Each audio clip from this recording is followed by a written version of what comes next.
ചോദ്യമാണ്. അതായത് ഇപ്പൊ റീസെന്റ് നീറ്റാണ് ഔദ്യോഗികമായിട്ട്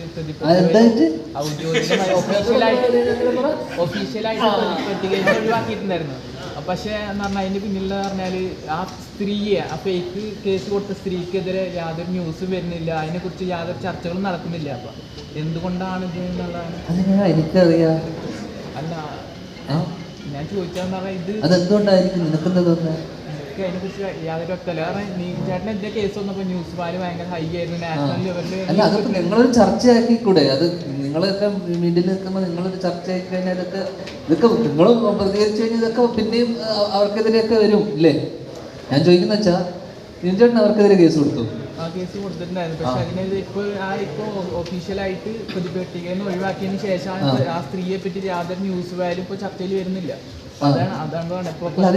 എന്തായാലും അത് എന്റെ ഇപ്പൊ നിവിന്റെ ഇതായതുകൊണ്ട് തന്നെ കുറച്ച് സമയം എടുത്തല്ലോ, ഗ്യാപ്പ് വന്നല്ലോ. ഞാൻ ചേട്ടല്ലേ ഇപ്പം ക്ലീൻ ചിറ്റ് കൊടുത്തത് കുറച്ച് കഴിഞ്ഞിട്ടല്ലേ.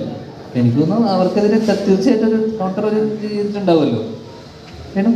അപ്പോ എനിക്ക് അതിനെപ്പറ്റി അറിയില്ല. ഒന്ന് സ്വാഭാവികമായിട്ടും ഇങ്ങനെ ഒരു സംഭവം, ഒരു ഫേക്ക് ആയിട്ടുള്ള ലിറ്റിഗേഷൻ പറയുമ്പോൾ നമ്മൾ സ്വാഭാവികമായിട്ടും കൗണ്ടർ അല്ലെങ്കിൽ അവർക്കെതിരെ കേസ് കൊടുക്കേണ്ടതാണ്. അത് പുള്ളി അത് കൊടുത്തിട്ടുണ്ടോ അല്ലെങ്കിൽ എന്താണ് അതിന്റെ സ്റ്റേറ്റസ് എന്ന് എനിക്കൊരു ഐഡിയ ഇല്ല.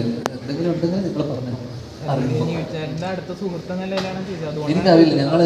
ഞാൻ ഈ വിഷയത്തിനെ കുറിച്ച് ഈ സമയത്ത് ഞാൻ സംസാരിച്ചിട്ടില്ല. ഞങ്ങൾ ഈ സംഭവം ഉണ്ടായപ്പോൾ ഞാൻ പുള്ളിയെടുത്ത് ഞങ്ങൾ സംസാരിച്ചു. അല്ല, അത് പുള്ളിയുടെ അടുത്ത് ചോദിക്കണം. പുള്ളി നിങ്ങൾ അടുത്ത ഏതെങ്കിലും ഒരു പ്രശ്നത്തിൽ വരുമ്പോൾ നിങ്ങൾ ഡയറക്റ്റ് പുള്ളിയുടെ അടുത്ത് തന്നെ ചോദിക്കുന്നതായിരുന്നു. എനിക്കതിനെ കുറിച്ച് അറിയില്ല.